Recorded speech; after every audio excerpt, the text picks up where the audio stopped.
मोहम्मद रज़ा, DD agriculture. इस वक्त खुबानी के फूल खिल रहे हैं। ये हमारा गिलगित बल्तिस्तान का, खुसूसन बल्तिस्तान का मेजर फ्रूट क्रॉप है। ये बहुत ज़्यादा होता है। ये लोग हमारे ज़मींदार इससे बहुत कमा सकते हैं।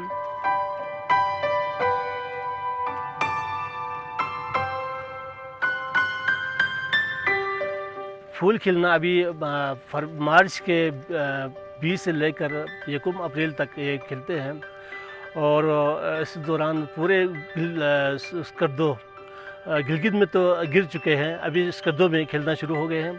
पूरा स्कर्दो इस वक्त खुबानी के फूल खिले हुए हैं, बिल्कुल वाइट नज़र आते हैं आपको।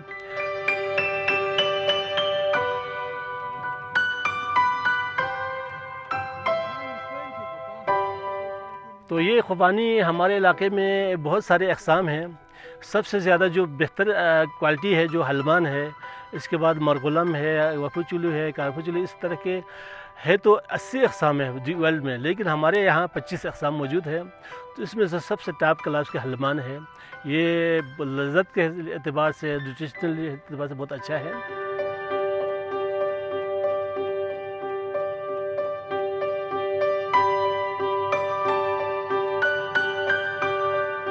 हमारे यहाँ फार्मर तकरीबन जिनके पास अगर 20-30 पौधे हो, वो सालाना 10 से 15 लाख कमा सकते हैं।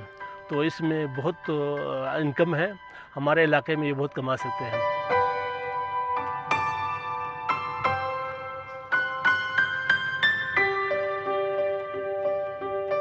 इलाके में अभी ये फ्लोरिंग शुरू हो गया। अप्रैल के पहले हफ्ते में फ्लोरिंग ख़त्म होगी और अप्रैल के एंड तक इसके फ्रूट बनते हैं।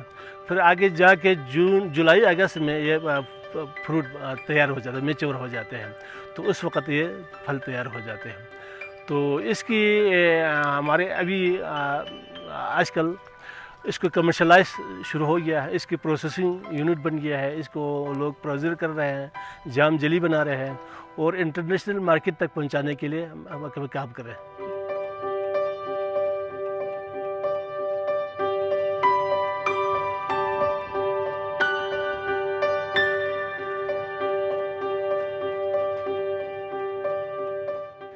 जी, ये फ्लोरिंग के दौरान बारिश होगी तो ये फूल गिर जाते हैं, तो ये फ्रूट पैदावार कम हो जाते हैं, फूल गिर जाते हैं।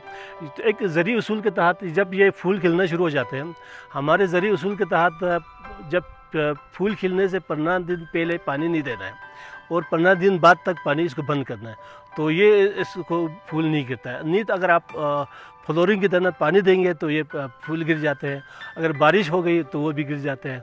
तो ये दोनों नुकसान दे सकते हैं। तो हमारे फार्मर को ये पैगाम है, फूल खिलने के दौरान 10 दिन पहले, 10 दिन बाद में पानी रोक ले, तो ये आपको बेहतर पैदावार देगी।